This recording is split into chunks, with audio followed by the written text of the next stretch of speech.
I am driving up to Seattle. I'm on a 3.5-hour drive. I don't usually record while driving, but I'm on a straight highway. It's raining out, and I've been thinking about some things I wanted to share with you. And I wanted to share with you about the evolution of my thinking on chronic migraine. And it's led me to some interesting places. Originally, I couldn't really understand where my migraines were coming from. I started getting migraines after a really, really bad course of antibiotics that I had in my early 30s. I actually had headaches intermittently prior to that. Incidentally, I remember getting bad headaches that started when I was about 12, when I got my moon, and also at a time when I had some medications that didn't sit well with my system. I didn't make those connections at that time. But the headaches weren't ever really bad or frequent enough for me to think much about them or wonder why I was getting them. There was no regular discernible pattern, at least not that I noticed, until the time when I got that dose of antibiotics. If you've been following me and watching my videos, you know that I really point the finger at fluoride as a culprit that no one else seems to have identified as a culprit in chronic migraine. And I believe that actually fluoride poisoning and fluoride toxicity from our water, but especially at higher doses from our medications, and that would especially be in the case of anyone who's taking a daily medication that contains fluoride, such as anti-anxiety medications or antidepressants. These people are not only going to be the most susceptible to chronic migraine, but they're going to have the hardest time addressing it through mineral balancing. But it took me a really long time to figure out this fluoride piece. It actually wasn't until like the past year or so when I was starting to notice there are a few types of clients that I have that just aren't as resilient, that don't respond as well. And these were the clients who are on daily medication, and I've known for a long time that people who are on pharmaceuticals just don't respond as well. And I knew this is in part because pharmaceuticals, the side effects that they cause are being caused by the nutrient depletions that the medications cause. But I hadn't known about the fluoride piece of the puzzle. So long story short, my migraines got really bad in my early 30s, shortly after a large exposure to fluoride. Then this was exacerbated when I had a C-section operation with anesthesia and antibiotics that contained fluoride, along with all the sleep deprivation, plus like giving away my minerals through my breast milk by breastfeeding for 2 years. Not to mention like the sheer amount of minerals that it takes to build a human being from scratch. We shouldn't fail to mention that. So, at the time that my migraines got really bad after the C-section, I was having nightmares. And I'll give a longer story at some point of my migraine healing journey. But I just remember thinking, like, something is not right. And I told my husband, something's not right here. Since none of the doctors could help me, I eventually ended up just embarking upon a process of trying to figure out how to heal them. And I initially came across prebiotics, carrot juice, which is very high in potassium. I didn't realize at the time that my low potassium, I didn't know I had low potassium. I didn't know why getting the potassium was so helpful. And in part, it's because potassium in our body is regulated by progesterone, and my progesterone was probably quite low from all of the stress that I was experiencing, and so my body was having a hard time regulating potassium, so that carrot juice was really helpful. And I started off more what I would consider to be in the folk medicine tradition of really looking at some old folk remedies, such as, for example, an old Ukrainian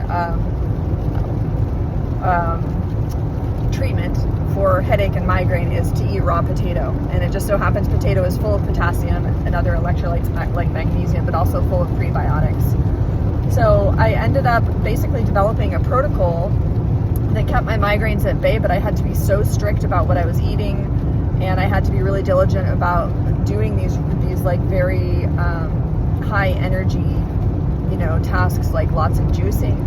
And I knew that there was a missing piece to the puzzle, so I was looking into minerals and mineral balancing.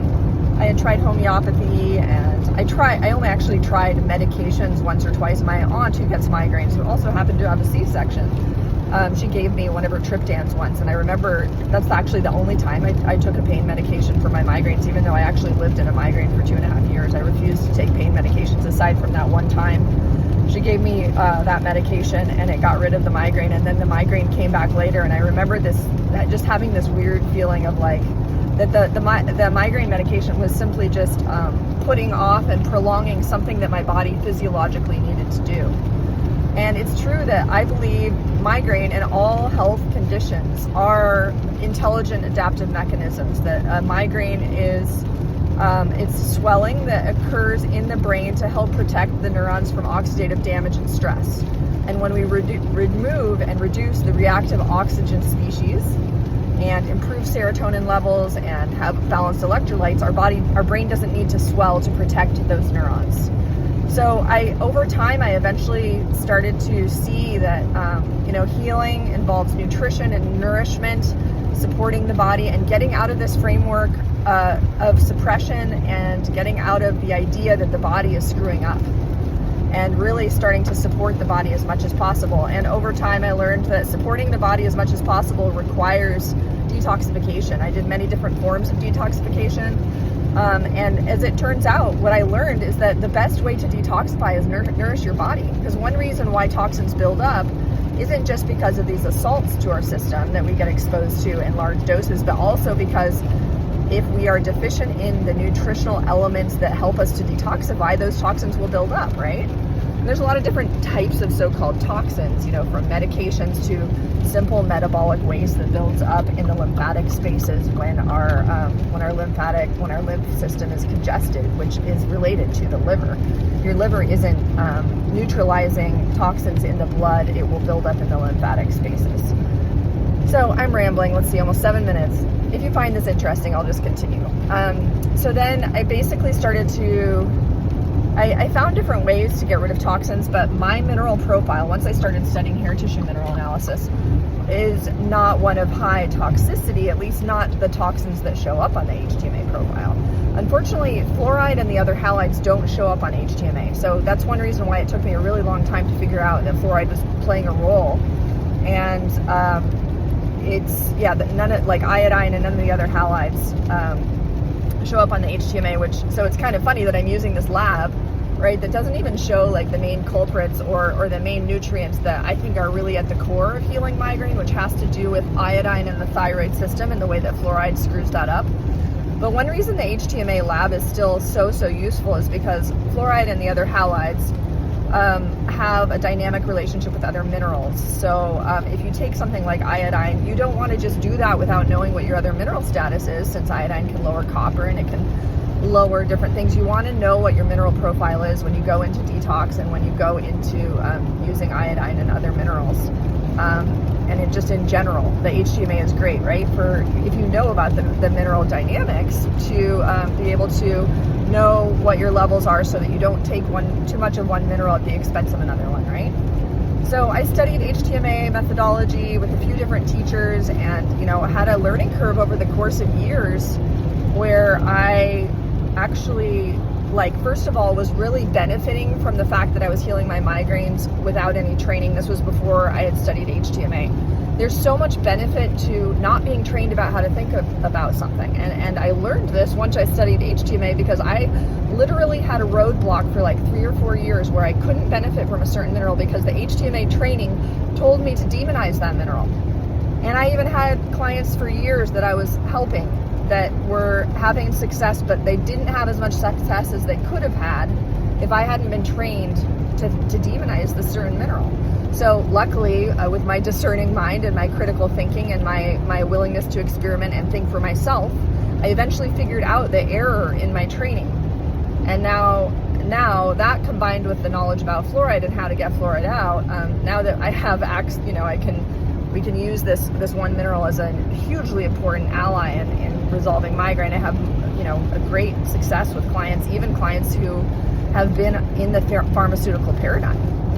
A lot of people have their foot in both worlds. They have one foot in the pharmaceutical paradigm and then the other one in holistic. And there comes a point where you just have to make a decision, right?